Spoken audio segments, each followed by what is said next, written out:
Hi, Gene here with my thoughts for today. And actually, you probably won't be hearing much from me today because I'm going to be very shortly turning the floor over to a couple of very interesting speakers that I really want you to hear. We'll be going to the Middle East, and we'll be hearing first from somebody. Well, we'll be going to Lebanon and then to Israel. We're going to start with Lebanon because, well, the reason for both, why I'm showing both of these speakers today is because there's a lot of misinformation peddled by our friends on the left, especially these young idiots demonstrating on college campuses.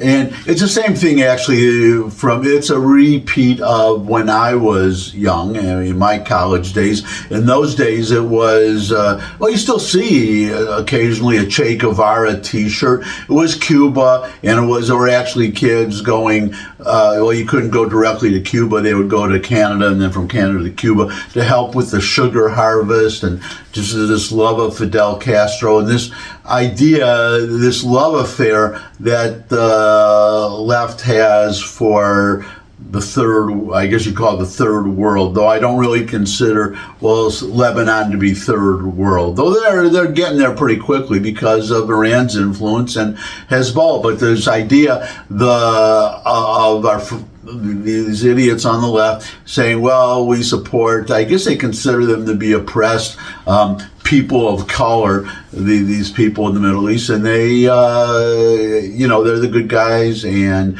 supposedly they're supporting, let's say, with the Hezbollah and the resistance in Lebanon. And Hezbollah, of course, because nothing to do with Lebanon, but because Hezbollah hates Israel, wants to kill every Jew in between, well, the Mediterranean and, between the river and the sea. So that's why they support them. Let's be honest about that. But what do the Lebanese themselves think of Hezbollah? So you're going to be hearing now from his name is Charles Jabbour,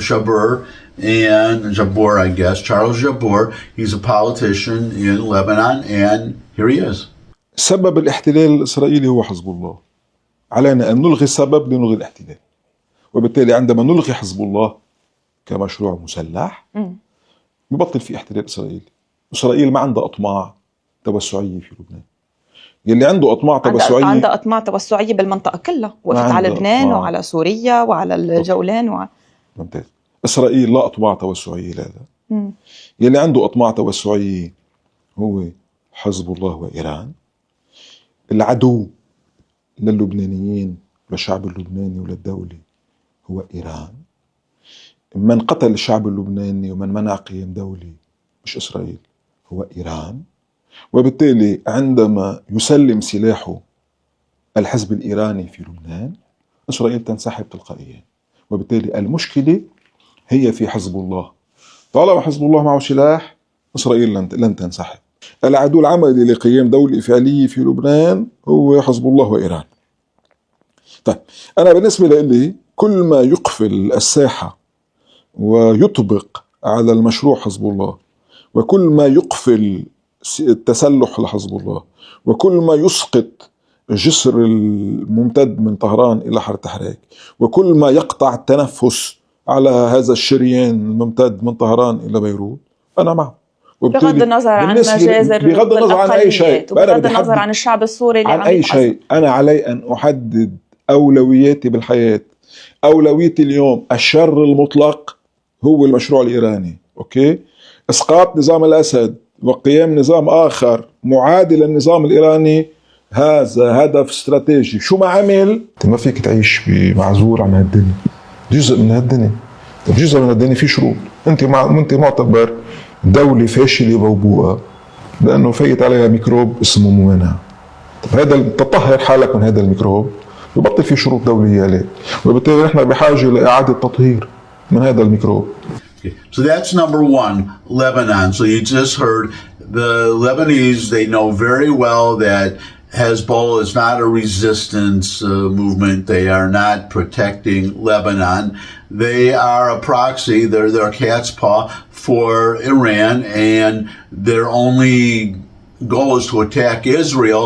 And if Hezbollah were not there, Israel would not all the destruction we're seeing in Lebanon would not be happening. They understand it very well. You just heard it right there. And now we're going to Israel. And Israel, you're going to be hearing from a woman, Sophia Khalifa, and she is an Arab Israeli, and this idea Israel, genocide, and Israel is an apartheid state. Well, as you're going to see, 20% Arab, Israel is 20% Arab. All right, 20% Arab. So if the Israelis, obviously, or if the Jews in Israel were interested in genocide, the Arab population in Israel would be zero. So you see how ridiculous it is. But there is also, what is it like to be an Arab in Israel? There's supposedly, now, in fairness, you do see some discrimination. You see some dislike of Arabs. And I actually, in the United States, I worked with a lot of Arabs, had a lot of Arab customers, a real estate broker, and I can tell you a story. It almost put me in a real spot, because I was showing one of my Arab customers a space, and the owner of the retail space. That's what I did, retail brokerage, and the customer was an Arab. The landlord was, the owner was an Israeli, and he told me privately that he would not rent his space to an Arab. And so that would have been a real, because I would not stand for it, number one. And that guy, I would report him. But that's a difficult case to prove. But as it turned out, my customer did not like the space, so the issue never came up. But on the other hand, I want to balance the scales. I had same guy, and customer. We were close friends too, because it turned out he grew up in Detroit. He came in 9 years old from Yemen. I was born in Detroit, and we met in New York, and it turned out that, we were both Detroiters. So we became very close friends. Anyway, getting off the track, as I often do, but I showed another space in Brooklyn, and the landlord was not just a Jew, but a very religious Jew, with the white shirt and the jacket. You've seen, the religious with the beard and everything, and they got along really well. It was great. Again, the customer did not like that, didn't want that particular space, but got along very well. So I just wanted to balance the scales there.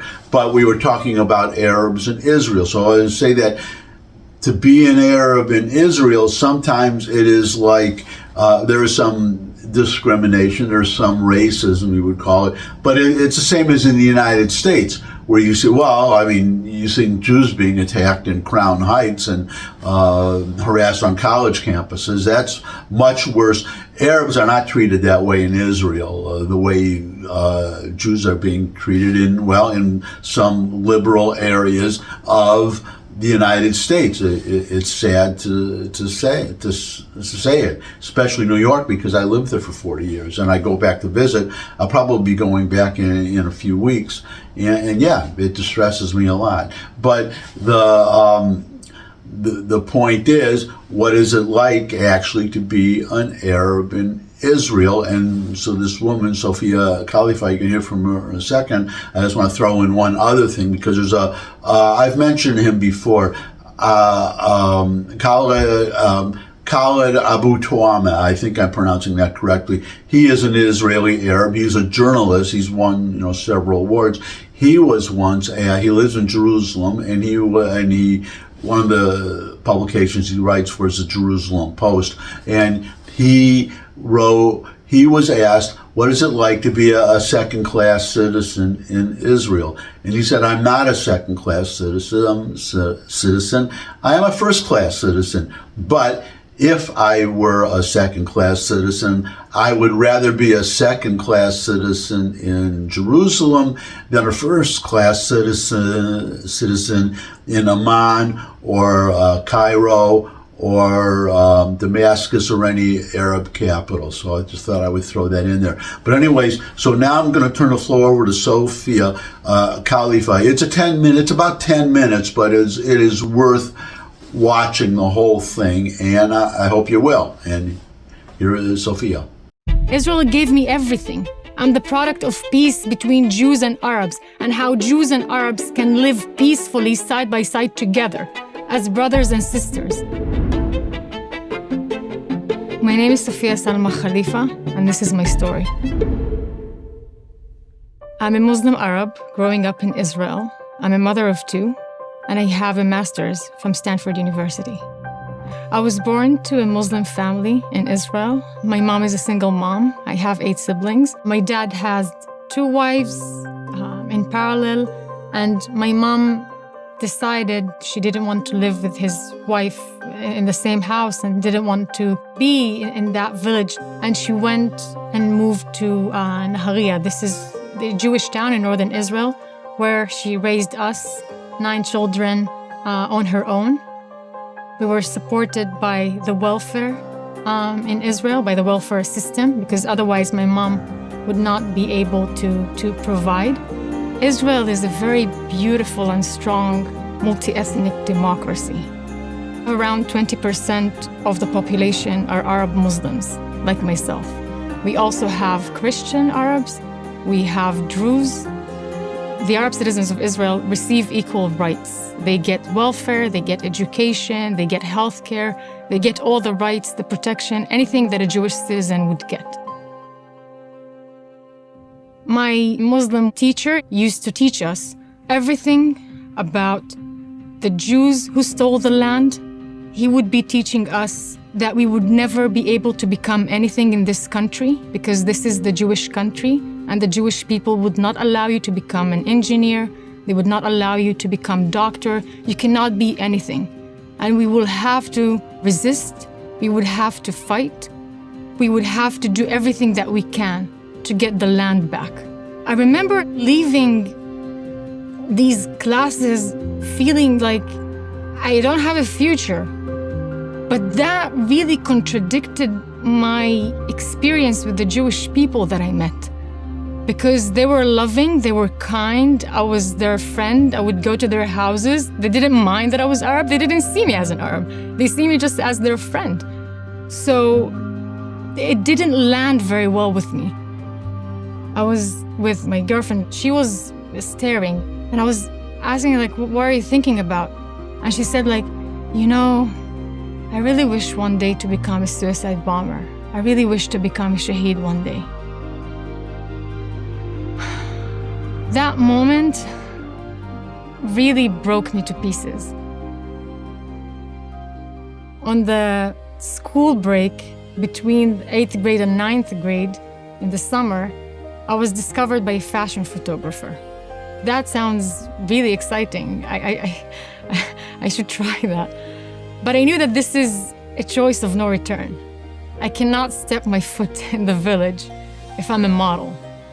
I traveled to Europe for work, and I spend a lot of my time in Tel Aviv. My uncle, my mother's brother, he threatened to cut off my head for dishonoring the family. And he obviously could not do that because we live in Israel, and Israel protects women. When he said that to my mom, she told him, "You won't even touch a hair on her head." I felt so empowered by her. And I wanted to send this message to all the Arab girls that you can be anything that you want. You can pursue any path that you want.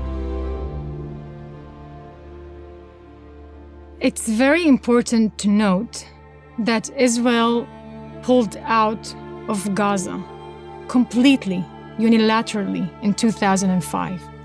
They uprooted all the Jewish citizens who used to live in Gaza. All of them. All of them were taken out forcefully. After 2005, there was no Jew alive or dead in Gaza. They even take out the graves of the Jewish people because they didn't know what is going to happen to the graves. And this was a test case to see how a self-governing Gaza would look like. Gaza is a very fertile land. They had greenhouses that used to export flowers to all of Europe. And The hope in Israel was that we're hoping that Gaza can become the Singapore of the Middle East, this tiny country that has this very good economy with all the greenhouses, and they have the most beautiful beaches in the region, and they can go and fish, they can build, we're going to help them in tech. This is our path for peace. Days after the Jews, left Gaza, Hamas went and burned out all the greenhouses. They burned everything to the ground because this was the Jews' greenhouses before.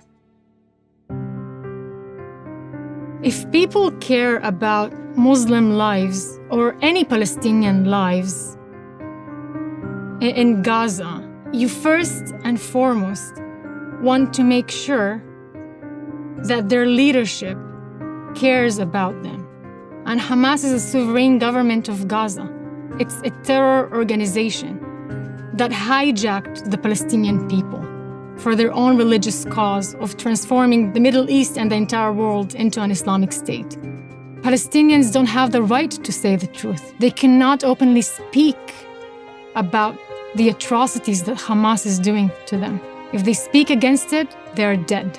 People keep saying, if you're calling Hamas a terror organization, this is Islamophobia. No, this is not Islamophobia, this is the fact. I love Muslim people, I'm a Muslim. My family is Muslim, and I'm still condemning what Hamas did. Why people cannot see the truth about this situation? A lot of these people come from a reality that they teach you from a very young age to hate the Jews. The Jews stole the lands to the Palestinians. The Jews are responsible for all the atrocities in the world, and we just need to destroy them. So some of the people are brainwashed, and they're sometimes blinded to their own anti-Semitism. They say, I'm not anti-Semitic, I'm anti-Zionist. Now, what does that mean? It's like saying, I'm for women, but I don't think they should have rights. Because Zionism means that you believe in the Jewish people right to have a state where they're safe and free from persecution, right?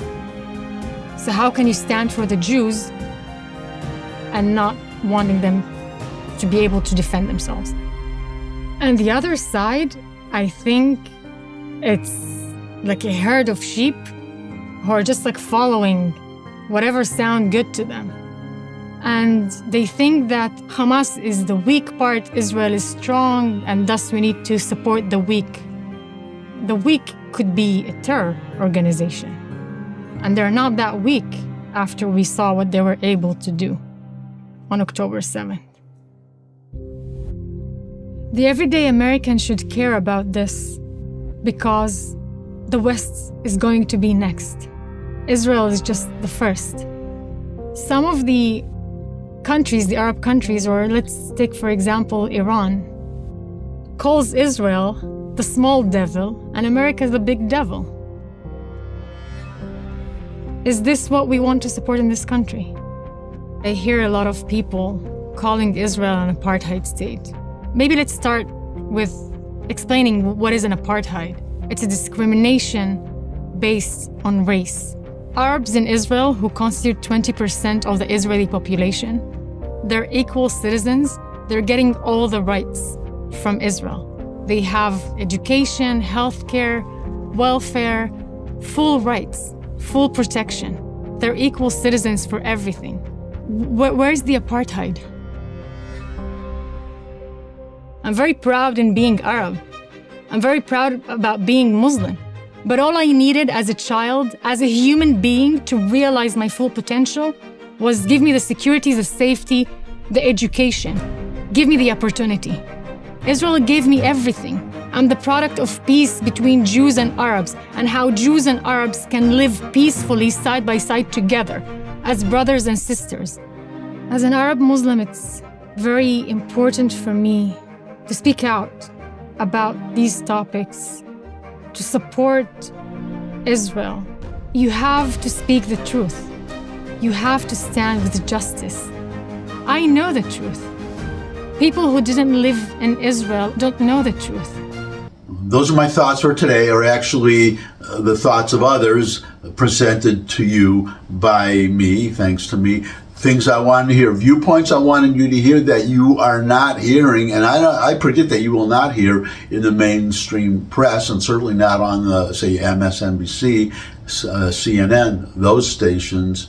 And well, like Christiana Amanpour, you're not going to see an interview with Sophie. She won't be doing any interviews with Sophia Khalifa anytime soon. But there it is. Thanks for stopping by. If you could subscribe, that would really be great. Your comments, welcome in the comments section below the video. Share this video with anyone you think you would benefit from it. But most of all, come back and see me again. I would love to see all of you again. And until I do see all of you again, bye.